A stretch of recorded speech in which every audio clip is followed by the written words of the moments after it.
This talk was given by Roshi Martin, guiding teacher of the Endless Path Zendo, a lay Buddhist community in Rochester, New York. Join our practice, in person or online, at endlesspathzendo.org. So today is Saturday, January 17th, 2026. We will take up again reading from my new book, Finding Your Buddhist Smile, Coming Home to What Zen is Really All About. We'll take a look at chapter 2 today, but as that's a rather short chapter, I'd like to take a few minutes to recommend a couple of books to you. They're kind of off the beaten path, but you know, these days we are in such a toxic stream we're facing every day of information, of news. It's so quite terribly toxic that I think it's important to do some reading that returns us to the realm of practice and is inspiring and nourishing as a kind of protection against the toxicity we're all kind of immersed in. It's like, I don't remember if you remember, but I know years ago I was flying in and out of New York City a lot to see my publishers and to do some speaking. And years and years ago, it was always astonishing as you flew into New York City to see this brown haze on a sunny day. And you realized, man, when I'm in New York City and everyone who lives here is breathing this and we think it's clear air, because when you're in it, you really don't see it. That toxicity had its effects, and eventually it did get cleared up, like the Hudson River. Pete Seeger and others worked on really getting the Hudson River cleaned up. I hope that's not going backwards these days. But it makes a difference to have something clearing away some of the toxicity. So here's a couple of books I'd like to recommend to you if you're into doing this kind of reading. The Teaching of Vimalakirti, translated by Luis Gomez and Paul Harrison. It's available on Amazon. All the previous translations of the Vimalakirti Sutra, Bob Thurman's from the Tibetan, Burton Watson's from the Chinese, are excellent. There was a very early one from Charles Luck, which is kind of dated these days. But those two, Watson's and Thurman's, are excellent. However, they're translations of a translation. In other words, Watson translated what was Sanskrit that was translated thousand years ago or more, maybe 1,500 years ago, into Chinese. And then he translated the Chinese. Bob Thurman did the same, Sanskrit to Tibetan, and then Robert Thurman, translated from the Tibetan into English. There was no original Sanskrit version of the Vimalakirti Sutra ever found. So all we had were translations from Tibetan and Chinese into English. That is, they're secondary documents, with some obfuscations and confusions in them that happen, like the telephone game, when you repeat one thing and then it goes on to the next person and it comes out a completely different story. Well, about 10 years ago, the Sanskrit original was found. I don't remember where. It might have been in Dunhuang or something like that. In any case, when they going through all these documents, they found, wait a minute, this is the original Sanskrit that all the other translations have come from. So this was translated maybe about 5 years ago, directly from the original text. And it reads much clearer. And it's really sharp, and it's really fun to read. The Vimalakirti Sutra is one of my favorite sutras. It's deeply imaginative and very funny. I mean, it's really got an edge. It was a favorite in Zen tradition, and I can only, if you've never read the Vimalakirti or know the other translations, I really recommend getting the teachings of Vimalakirti translated by Luis Gomez and Paul Harrison. It's available from Amazon. In any case, there it is. This is an old and golden literally, The Golden Age of Zen by John Wu. It's a terrific book in terms of really giving you the stories of really the great teachers. It's available as a Kindle and as a book. The Kindle includes a very interesting and very good introduction by Thomas Merton, who loved the book and was a friend of John Wu, who translated this some years ago. Let's see if there's anything else here.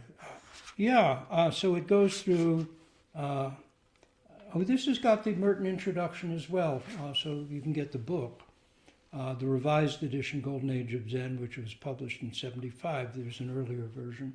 Roshi Kapleau used to read from this a lot. So it looks at, a Christian looks at Zen, that's Thomas Merton. Zen, its origin and significance, Bodhidharma and his successors, Weinong, Matsu, Baichang, Wangpo, Chaochu, lineage of Shirto, Kuishan, Tungshan, Linji, Yunmen, Faiyan, and then an afterword on Sparks of Zen. The only proviso with this book is his interpretations of what's going on in the Mondo are to be taken with a grain of salt. I would, read them with a sense of humor intact.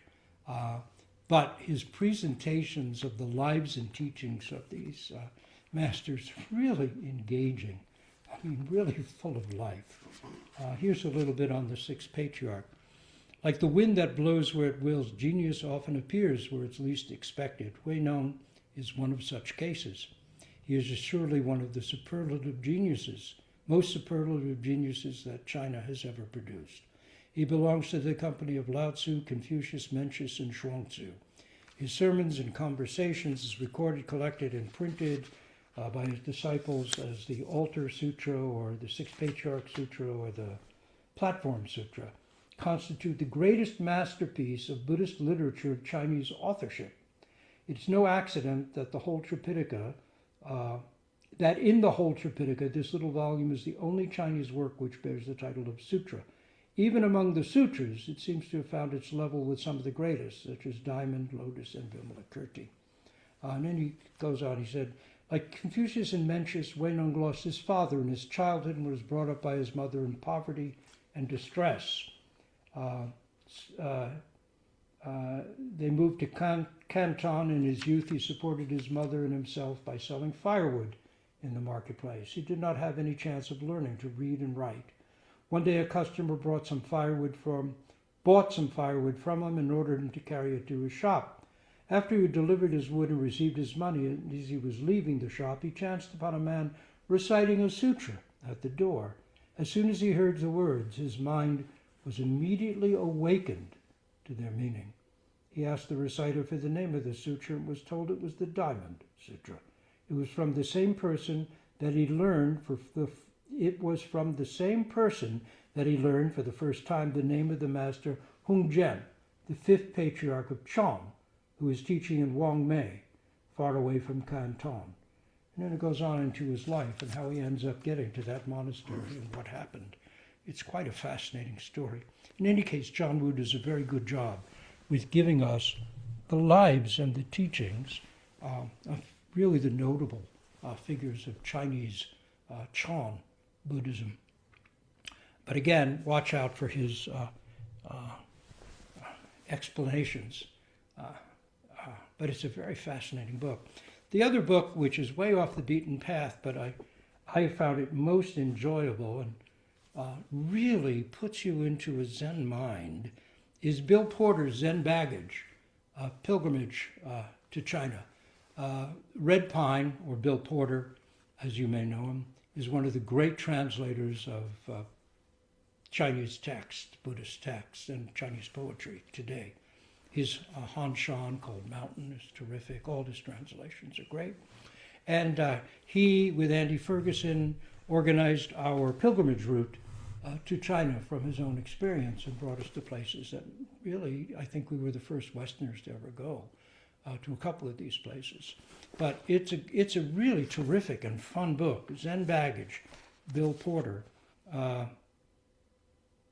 I enjoyed it very much, and it really gives you the sense of being in a world of Zen, both the ancient Zen and what's happening contemporarily in China in relation to Zen practice and the people, the masters, you can call them masters, the abbots and others that he met. He also has a terrific book on Chinese hermits. I forgot the name of it, but if you look up Bill Porter, you'll find it. It's a terrific book on the tradition of practicing alone in the mountains that is carried on to this day by both Taoist and Chan Zen practitioners in China, both in ancient day and today. And that was a really enjoyable Zen book. So if you want to put some protective energy into your mind, I recommend doing some reading along those lines, whatever you find interesting. So now on to chapter 2. The world-honored one ascends his seat. And this is from Finding Your Buddha's Smile, coming home to what Zen is really about. The legendary mythic jataka tales, which purport to reveal the Buddha's past life efforts, challenges, triumphs, and mistakes, tell us that his actual historic life 2,500 years ago, in which he gave up a throne, undertook intense spiritual practice, and awakened fully, had a deep and lengthy preparation. Let's look at him now as that fully awakened one, the finished product of that many lifetime effort, and see how he taught others to also realize the ancient way of fulfillment he himself had fully found. As show rather than tell is the essence of good storytelling, Zen tradition presents the Buddha as the consummate storyteller. Rather than talking and philosophizing about truth, in Zen tradition the Buddha demonstrates it, thrusting it before us, trusting that we too will see the point. Why this faith in us? Because he knew personally that he, we, and all beings, as unlikely as this may sometimes seem, are fully and equally endowed with the same original mind of wisdom, compassion, and virtue. The only difference between the Buddha and us is that we just don't know it yet, or know it clearly. Koan case 92 of the 100-case Blue Cliff record, the Chinese is P.N. Liu, Genroku, who's the Japanese, one of Zen's most central koan collections. In koan case 92, the Buddha's cosmic realization, born of the rarefied air of India, is transformed by the Zen Eye of China into something direct and down to earth. It's brief, and it goes as follows. One day, the world-honored one took a seat on the platform. Manjusri struck the table with the gavel and said, "Clearly understand the Dharma of the King of the Dharma." Clearly understand the Dharma of the King of the Dharma. The Dharma of the King of the Dharma is like this. The world-honored one descended from his seat. Thanks, Rose. Brief as it is, this koan has its challenges. What is Manjusri, Bodhisattva of Wisdom, teacher of the past 7 Buddhas, talking about? What is the Dharma King's Dharma? And why is Manjusri, Bodhisattva of Wisdom, doing the talking when the world-honored one, the Buddha himself, is sitting right there? Further, why does the Buddha stay silent and then simply descend from the teaching seat once Manjusri has spoken? Did he have a previous appointment? Was he signaling approval or disapproval? What kind of Dharma is this? In this koan, the Buddha doesn't say a word, and he doesn't really do anything. He gets up on the sitting platform, sits there, hears Manjusri's few words, and then gets down and leaves. rather baffling. Why is this included in the Blue Cliff Record as if it were so wonderful? Which is a quote from Master Wumen's commentary to Case 6 of Gateless Barrier, Wumen-kan. Zen's other central koan text, which is the koan of the Buddha holds up a flower, as if it were so wonderful. The Buddha just gets up, sits there, hears Manjusri say a few words, and then leaves. What's so wonderful about that? How can that be a koan? In that koan about the flower, the Buddha, rather than giving an enlightening Dharma talk to the gathered multitudes, simply holds up a flower. And all that happens in the koan is that one person alone, among the many disciples, arhats, bodhisattvas, gods, ordinary men and women gathered there to hear the Buddha's talk, breaks into a smile. That's it. And the Buddha, seeing that smile, says that he now transmits his Dharma to that one person, the Venerable Mahakashapa. In his commentary to that case, Master Wumen, compiler of the cases and author of the commentaries and verses, says, golden-faced Gautama is certainly outrageous. He turns the noble into the lowly, sells dog flesh advertised as mutton, as if it were so wonderful. His tongue-in-cheek point is, what's so wonderful about this trivial act of holding up a flower instead of giving a Dharma talk? Yet at least in that incident, the Buddha actually did something, minimal as it was. He held up a flower and then spoke words of praise for the one person in that assembly who smiled about it. But in our present case, Manjusri says a few words and the Buddha just ups and leaves, which doesn't even qualify as dog's flesh advertised as mutton. It's simply a nothing burger. Then again, nothing might be something. A great riff by Lord Buckley. You guys know Lord Buckley? Did you ever used to listen to Lord Buckley? Gosh, you've got a flawed education. Wow. Anyway, he was a wild jazz, surrealist, stoned storyteller of the late 50s to mid 60s. He did some incredible pieces, just language, just telling. He used to appear in nightclubs. He was a wild character, really quite brilliant. And one of his pieces was on the conquistador, Cabeza de Vaca, who in 1529 was shipwrecked on the coast of Texas. And he lost everything, everything, even himself.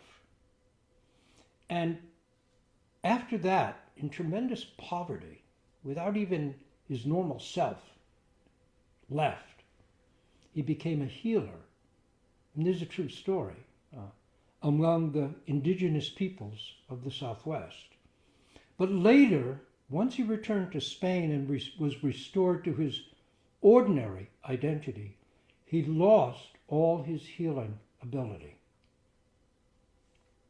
At a climactic moment in Lord Buckley's telling of this amazing story, he says quietly, to have nothing, you must have nothing! And he just screams it with his whole being. And at that moment, everything, even our own selves, are momentarily gone. His nothing is quite something. You have to laugh, it so catches you by complete surprise.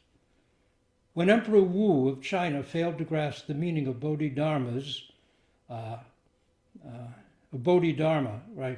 failed to grasp the meaning of Bodhidharma, who answered his question about the highest teaching by saying, its vast emptiness, nothing to be called holy. Bodhidharma, very much like the Buddha in this koan, just walked away. Remember the story, Bodhidharma's meeting with the Emperor Wu. Emperor Wu asked, what's the highest teaching of the Buddha Dharma? Bodhidharma said, vast emptiness, nothing to be called holy. And then the emperor, dumbfounded, said, well, who are you? In short, aren't you a holy man? And Bodhidharma's response to that was, I don't know. I don't know. Was he puzzled? Was he confused? What was Bodhidharma saying with that complete expression? I don't know. The emperor did not get it. So Bodhidharma, very much like the Buddha in this koan, just walked away.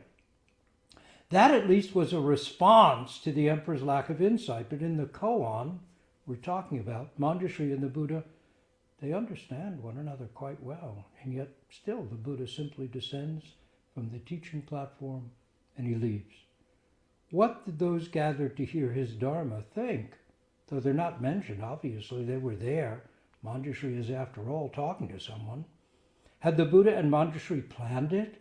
Was Manjusri the only one capable of understanding? Yamada Roshi, who was Eiken Roshi's teacher, offers useful words on Manjusri, Bodhisattva of Wisdom, as follows. Manjusri was a Buddha who returned to the rank of Bodhisattvas to save others, and is furthermore known as the teacher of the 7 Buddhas, past 7 Buddhas, the Buddhas of the past whose ranks include Shakyamuni. Manjusri is also the symbol of enlightenment. To become a Buddha, it is necessary to pass through the stage of Bodhisattva, and this means having attained enlightenment. Since there is no one who has attained enlightenment since there is no one who has attained Buddhahood without attaining enlightenment, it is for this reason that Manjusri, the symbol of enlightenment, is the teacher to all the Buddhas. Though he takes the form of a bodhisattva, he differs not at all from an actual Buddha. And this is from Yamada Roshi's unpublished comments on the Blue Cliff record. There's another well-known Zen incident that seems even closer to our brief koan of the Buddha descending from the teaching seat. And this is the story of Fudaishi, an enlightened layman in China some 1,000 years after the Buddha. And he also left the same emperor as Bodhidharma had left, dumbfounded. And in the Golden Age of Zen, John Wu says that layman Fu, born in 497, was one of the most extraordinary figures in Buddhism and an important precursor of the school of Zen. When the Emperor Wu invited layman Fu to lecture on the Diamond Sutra, that is about the life of the 6th patriarch, Fudaishi simply ascended the teaching platform, rapped on the table with his kutsu, and stepped down, leaving the emperor astounded.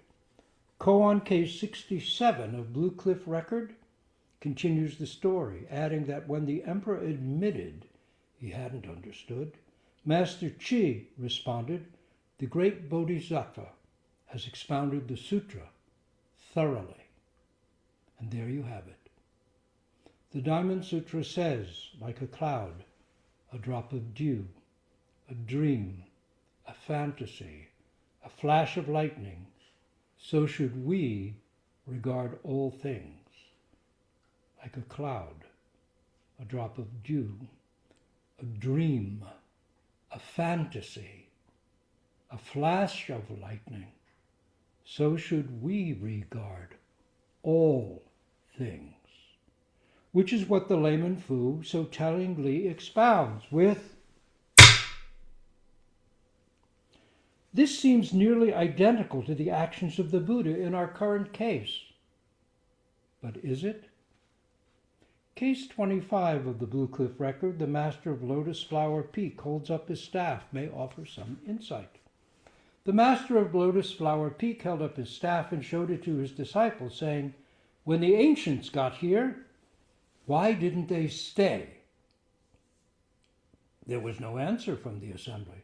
So he answered for them, "Because it is of no use in everyday life.